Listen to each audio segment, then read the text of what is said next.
Welcome to the Layman Seminary.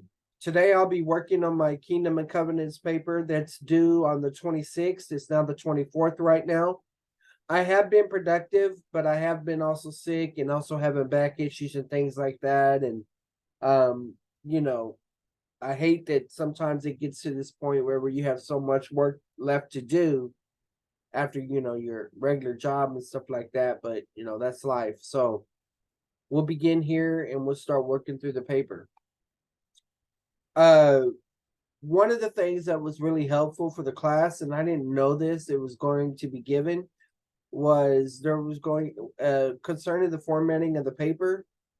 The professor gave out questions to help you write the paper. Now I had already started my paper at least a month before the class ever started, I think. And so I did a whole lot of free writing. At one time I was up to 60 pages. Um Brought it down significantly, saved some of that stuff in another file for other papers in the future, chase some rabbits, that type of thing like that. And I was also working off of sample papers, similarity and structure, page count, things like that. You work with whatever your professor gives you. Uh, and that's cool whenever your professor does do that, gives you a sample paper or whatever. What I needed a sample paper? No, not really, but it's an extra assurance. So you got those things like that, and then in addition to that, you get the questions, and it's like, oh, okay. So this shows you that the professors mainly focus on showing that you're internalizing the information, so that you can have it for future teaching and things like that, rather than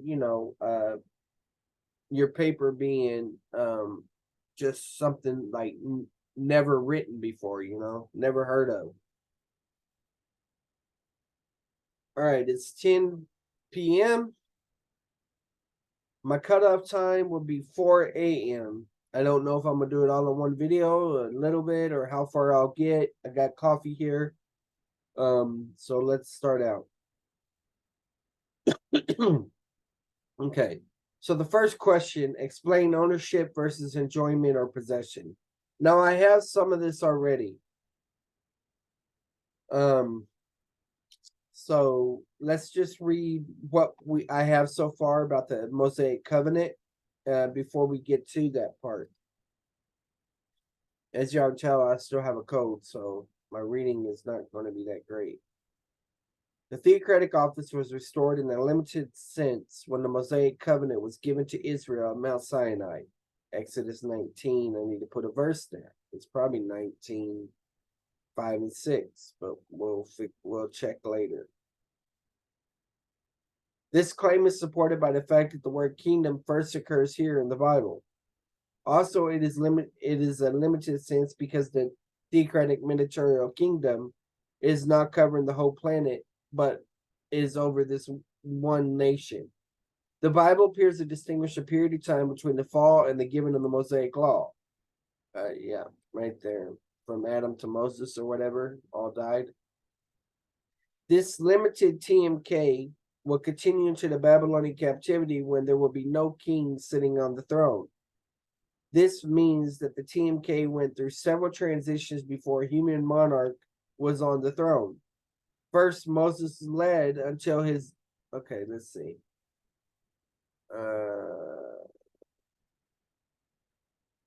The limited TMK will continue to Babylon captivity when there will be no king sitting on the throne. Okay, this is good for the second part, but actually these things right here. Let's take this. Okay. And let's move this up here.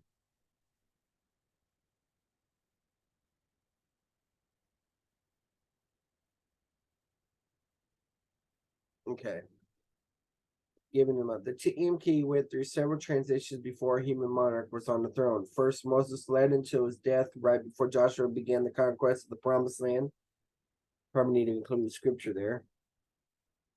After Joshua, there is the period of the judges, which is called for the need of the king.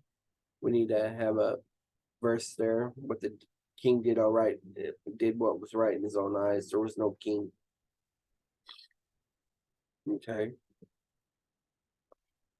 This limited TMK will continue, which called for a need of a king.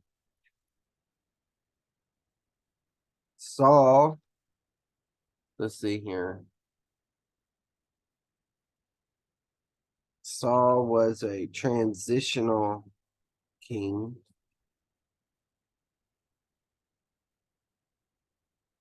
But it was David that was a man after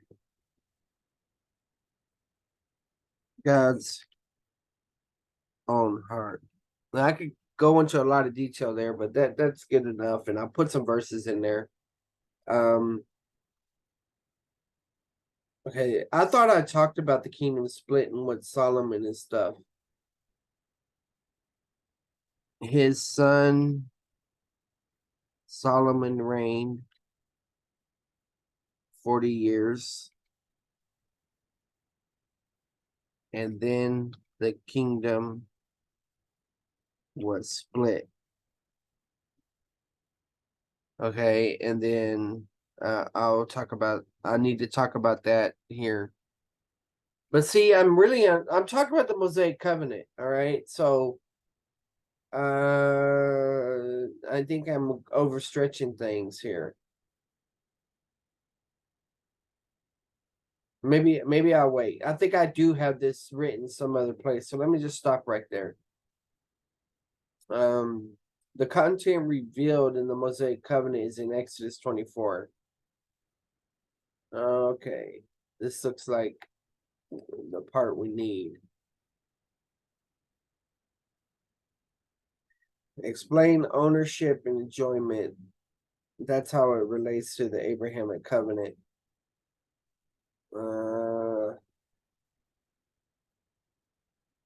Man, where am I gonna put this? I'll go ahead and put it right here.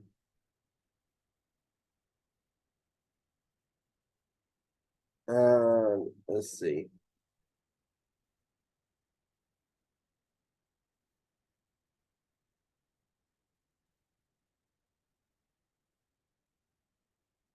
Before a human monarch was on the throne. Okay, all right, I can do that. I can just that's fine. I see that does make sense.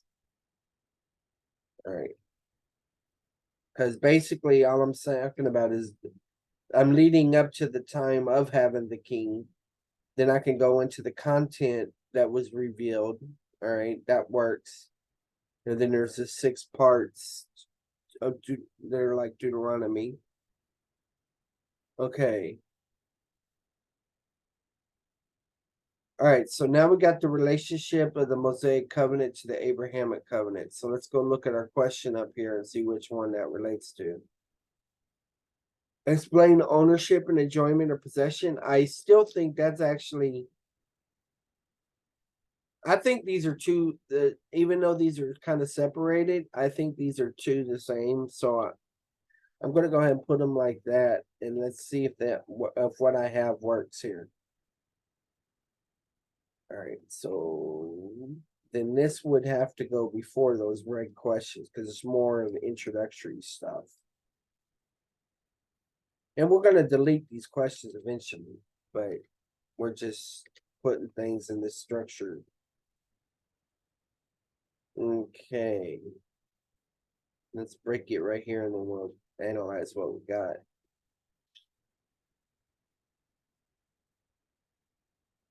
All right. Explain how the Mosaic covenant later comes alongside the Abrahamic covenant and explains to Israel how she can experience the possession that she already owns on the Abrahamic covenant. Ownership or yeah. The relationship of Mosaic covenant to the Abrahamic covenant is important to grasp the outwork of both covenants. The Abrahamic covenant was a land grant, and the Mosaic covenant was the means by which a generation or individual received the blessings of the Abrahamic covenant. Well, that's true, but I need to somewhere mention that it's Suzerain Vassal Treaty.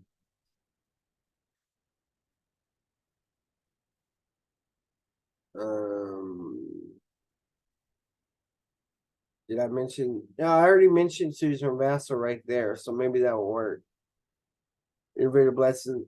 The Abrahamic covenant guaranteed that Israel always owned the land that God gave them. However, obedience to the Mosaic covenant will determine whether they will possess the land in the sense of enjoyment. All right, boom. That's already dealt with, so I can erase those questions.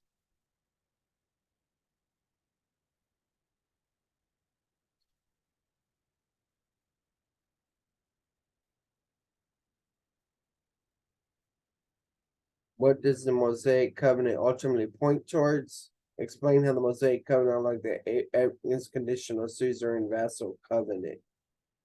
Don't I kind of already have that? Huh. The content.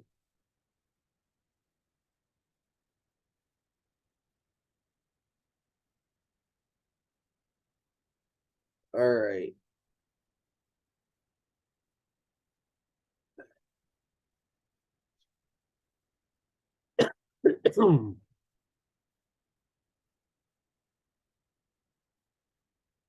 I'm struggling here, guys.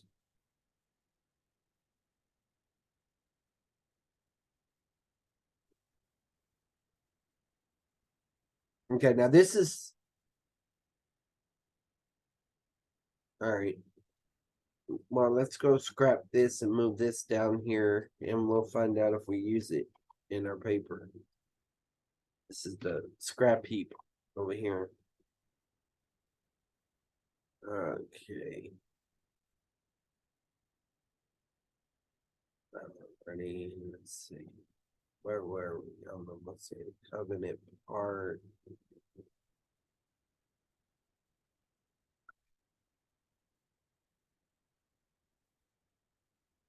Mosaic covenant.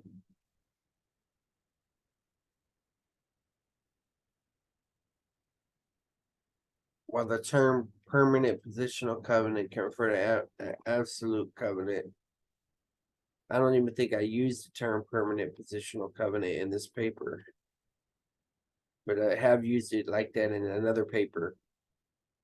So, but it fits with the question that's being asked right here. Explain how the Mosaic covenant, unlike the Abrahamic covenant, is conditional suzerain vassal covenant.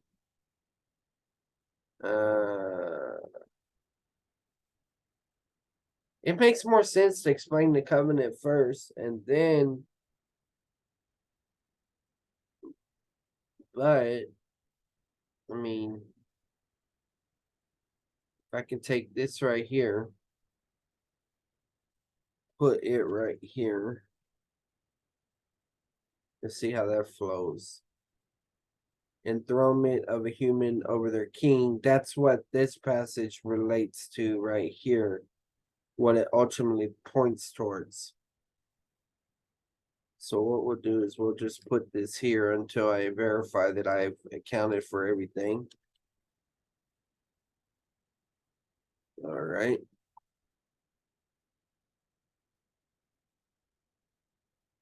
Okay.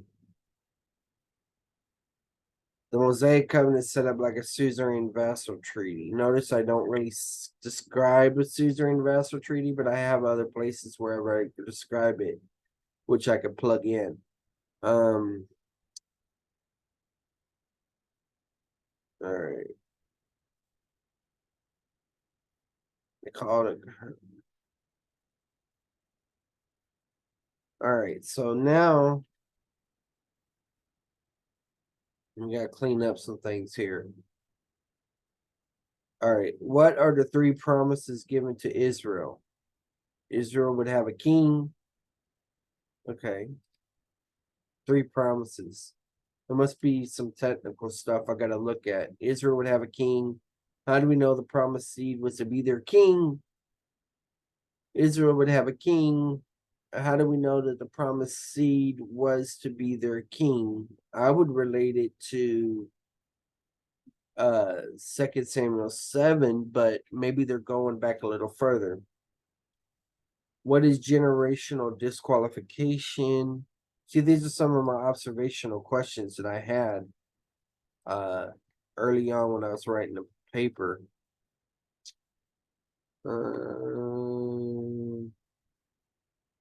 Generation or individuals.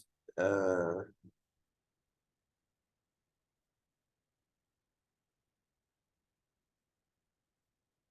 some enjoyment. We can include disqualification here. Just leave it right there for now. All right. So the Israel would have a king. How do we know the promised seed was to be the king? Where is the law recorded? Okay, we kind of got that too.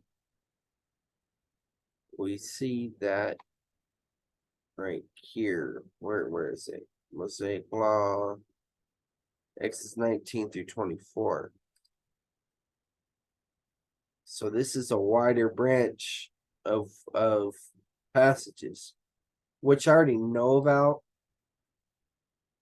So Mosaic Covenant is a form of a Hittite suzerain vassal treaty. Yeah. All right. Set up like a Hittite suzerain vassal treaty. And we'll have to capitalize some stuff later on. What is the nationalistic sense of the kingdom? That's theocracy. How does the Mosaic Covenant regulate use? Regulate use. That's probably a reference to the enjoyment factor. Let's see, where are we? And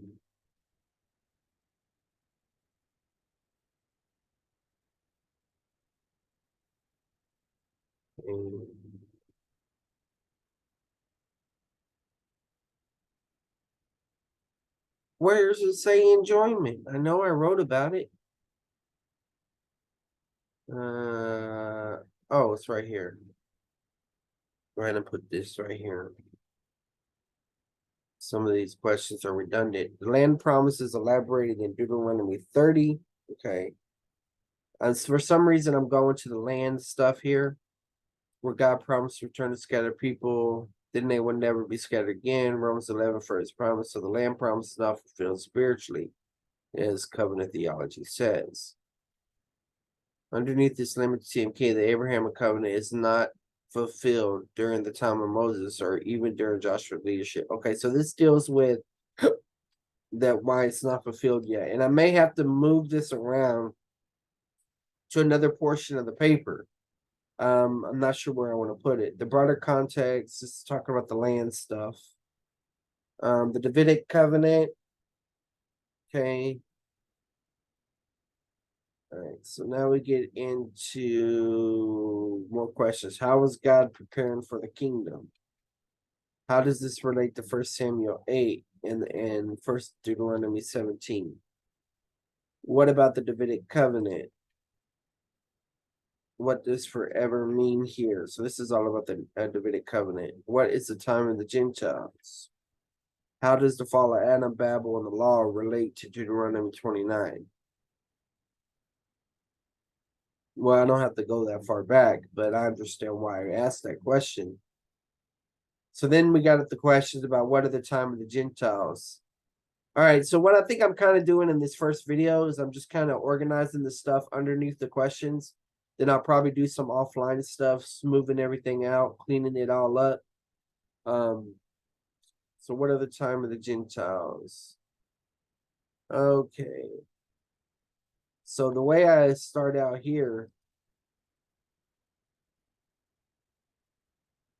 theocracy's departure.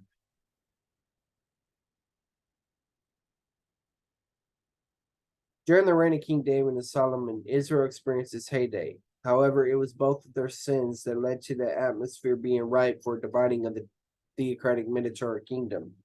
This dividing of the team key resulted in two captivities. Israel experienced historical judgment. And there's some dates here and everything. The passages are good. But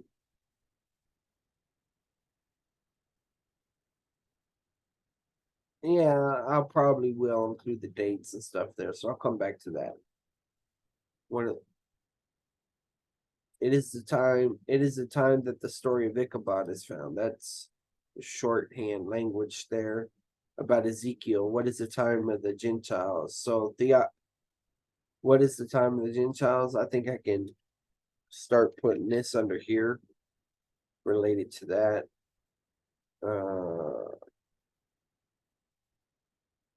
Old Testament prophets. See, now I jump to the prophets and stuff. Then I already got all of that. Okay. Yeah, I have all of that.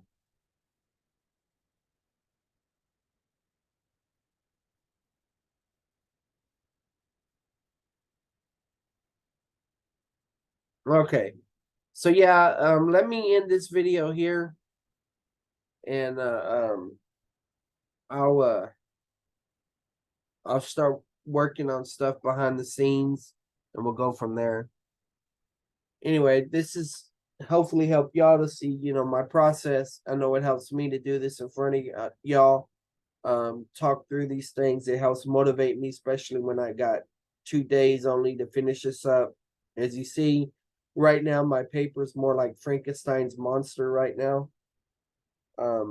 But yeah, so if you haven't subscribed already, do that. Hit the bell to get notifications so that you don't miss out on future content when it's uploaded or goes live. Like, give us a thumbs up, share this with others. You know, most of all, keep this ministry in prayer. But if you would like to contribute, you think God's leading you in that way, you can do that through a PayPal link that's attached to most videos or underneath the about section. And also we now have the super chat things and all that set up too. God bless.